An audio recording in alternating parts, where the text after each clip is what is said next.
Hi, my name's Tiffany, and I'm going to do a reflection after reading The Body Ritual Among the Nakarima. I had a lot of ideas and concepts going through my mind. However, I also had a lot of questions about how the article could be related to American culture. I was thinking about how people could judge different cultures based off ideas and not fully understanding the culture. My initial reaction to the article was that it seemed odd and foreign to me.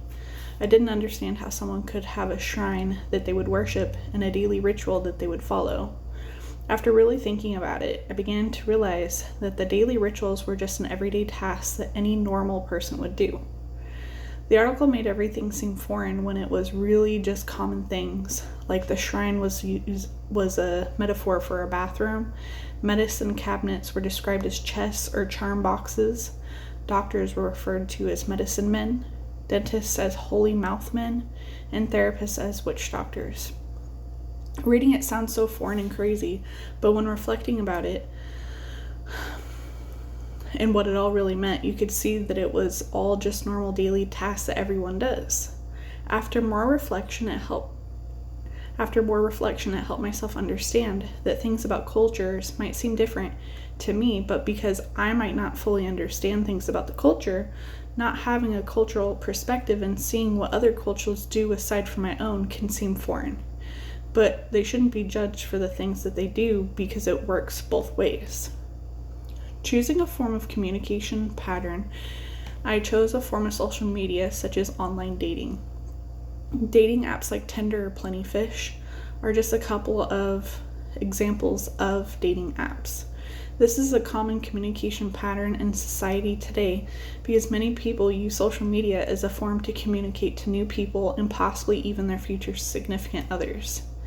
Now, from an outside perspective, it could seem strange or abnormal because it's not necessarily how you would find your spouse.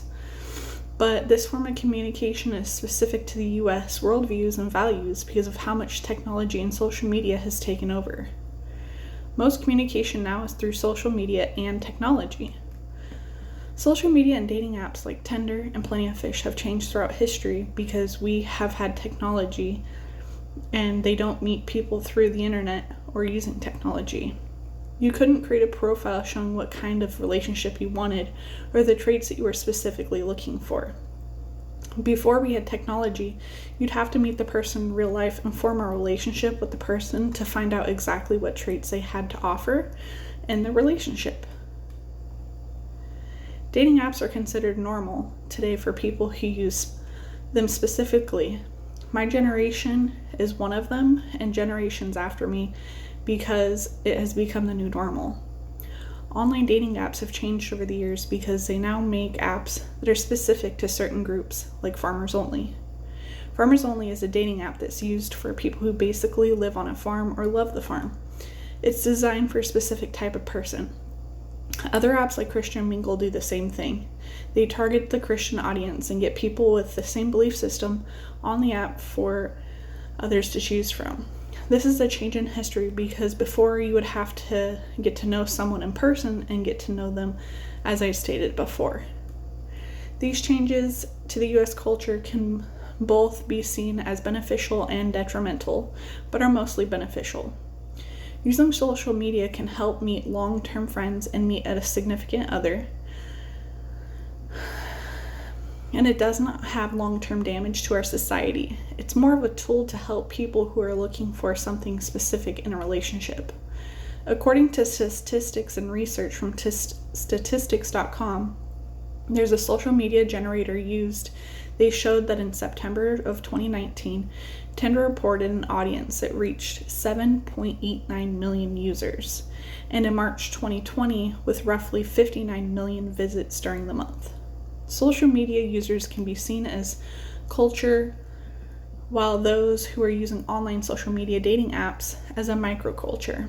As an example, all of social media is a culture, and then all the specific dating apps are microcultures.